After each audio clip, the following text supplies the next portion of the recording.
What's going on, YouTube? Welcome to Verbal Warning. Welcome to part 2 of New Era Miami Dolphins. I'm your host, Big Verb, aka at Scale Nation on Twitter. We're going in today speaking directly on the transition from Tua Tagovailoa to Ryan Fitzpatrick. We're talking directly about the timing. We also talking about exactly how the adjustment is going to be made and the effects of it as far as the player, as far as the game plan for the offense, and as far as the window of time that they have before they play the actual LA Rams on this upcoming Sunday. In the thumbnail, you can see exactly where I show a pivotal play where Ryan Fitzpatrick is making a personal decision, and that's what I mean by the new era. It's a change of guard going on here with the Miami Dolphins, and I believe that changing quarterback has a lot to do with the change of the personal motive of the player. If you look at the video and you look at the thumbnail, you can actually see where Ryan Fitzpatrick makes a decision to throw into coverage. And he throws into coverage in between defenders while there's an open receiver, Isaiah Ford, on a second down play.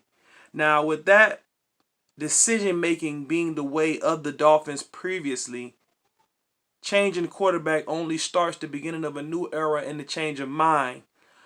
Changing mind meaning changing the way that we affect the defense. And everyone's feeling bad all over the networks, all over the blogs, all over the newspapers, and they're feeling bad for Ryan Fitzpatrick as far as the change and the actual timing that the change is being made. To be totally honest with you, Ryan Fitzpatrick did everything in his power to prolong this time. In that actual picture, you can see where he's decided to overlook the open man on the short pass to get some sort of points to force the ball to a good friend of his, Gesicki, in the middle of the field. Now, in making a decision like that, what that shows is three things. Three things. The first thing that he's showing is he's showing in consideration for the defense.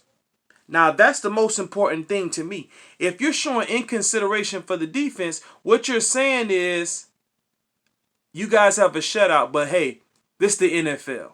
If they score, it's not that bad.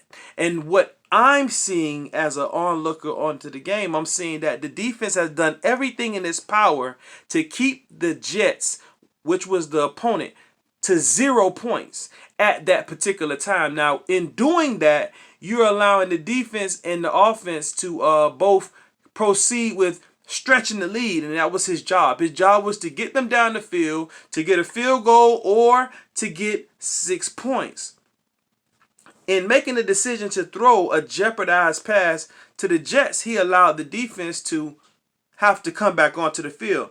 And if he was able to put points on the board, which would have allowed the lead to stretch, which would have gave the Dolphins more cushion going into the second half. Now, seeing that he decided to make that bad decision with an open receiver right in front of him, which would have just given a drop-off pass here, which would have probably allowed the offensive coordinator to call a run, which would have just gave us 3 points, would have took us into the half at a 24-0 lead.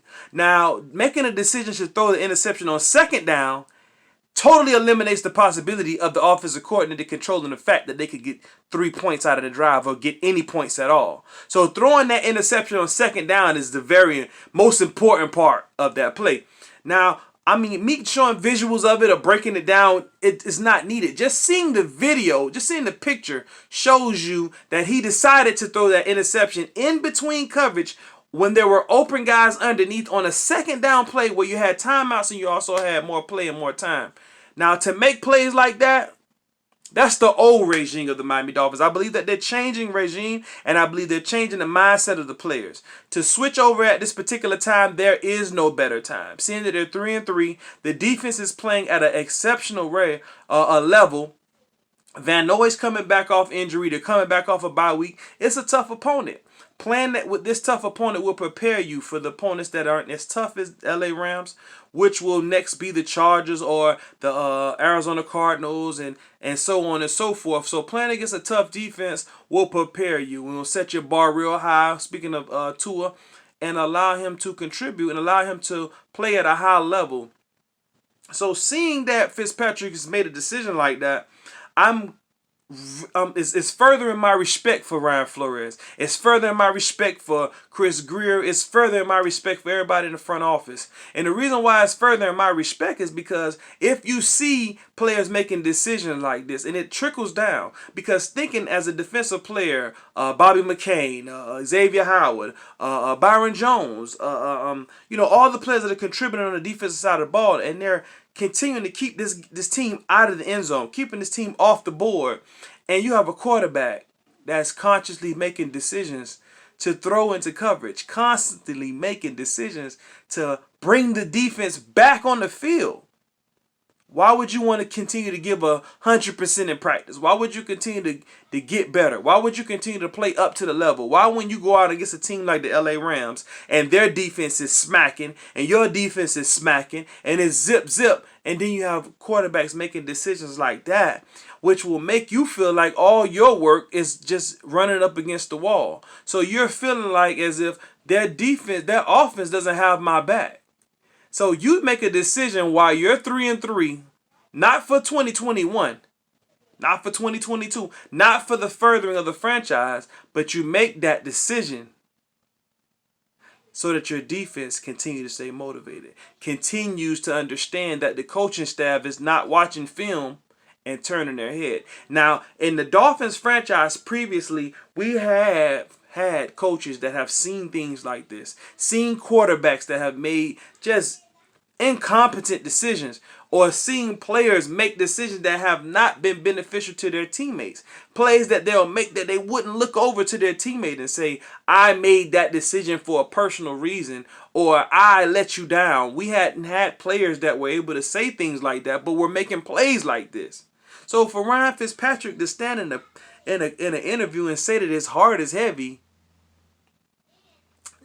it looks bad. It looks bad. And the reason why it looks so bad is because if you cared about your team, if you cared, you wouldn't jeopardize your defense or jeopardize the effort that the defense has put out there and make a pass like that for Gesicki. And I will go for point two. I mean, in making a pass like this, you can see that his mind, his eyes are focusing directly on the receiver. He's not even seeing that the guy's not open. Seeing that he's thrown a touchdown to Shaheed in that play, in this game, and also throwing a touchdown to Smite, 2 tight ends, he's left out one.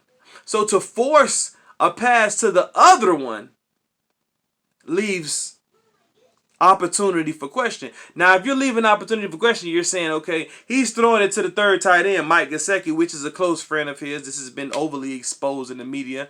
Why would you do that to the defense? Why would you force a pass in this manner to the tight end in coverage and such? Even the guy who made the interception was the guy who was covering the open guy, Isaiah Ford. So, we need guys with the winning mentality.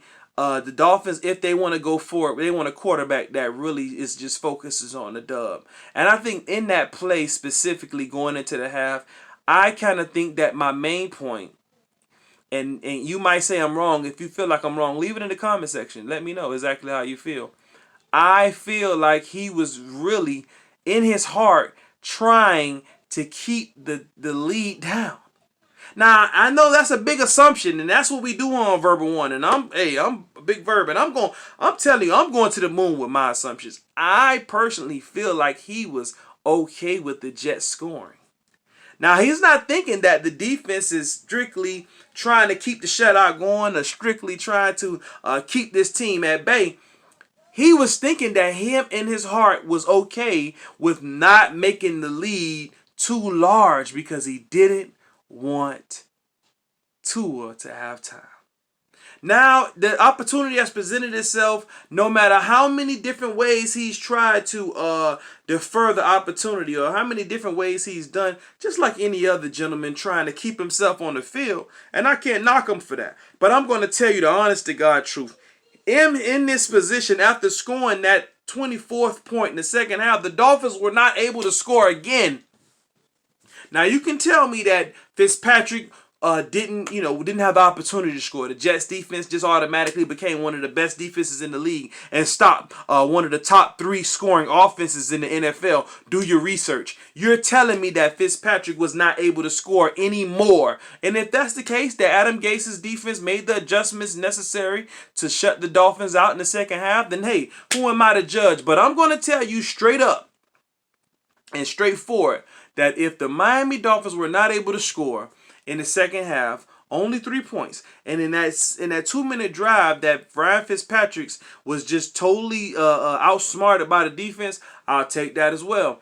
If you're telling me those things, that's fine, but I'm telling you that the stars have aligned. Tua Tagovailoa is the Dolphins' new starting quarterback, and I believe that this LA Rams game that they're coming into won't change that. They know this is a tall task. They know that he's coming off of an injury almost 365 days from the date. They know that he's playing against one of the best defensive linemen in the NFL. They know that this team is schematically one of the best defenses in the league. But the package that they should be preparing themselves for should be something that the Rams are totally seeing on tape. There's going to be plays and they're going to be setups and formations that the Rams shouldn't be as on as they would be the previous offense. I'm not saying that they're using the bye week to come out with a completely new offense, but I'm saying that it's a new era in Miami. Thank you for tuning in to Verbal Warning. I'm your host, Big Verb, aka @scale_nation. Thank you for checking out my channel. Hit the like, hit the subscribe. Tell me how you feel. Tell me what I'm saying is crazy. Tell me how you feel. This is how it is, man. You guys stay locked in. Verbal Warning. Love.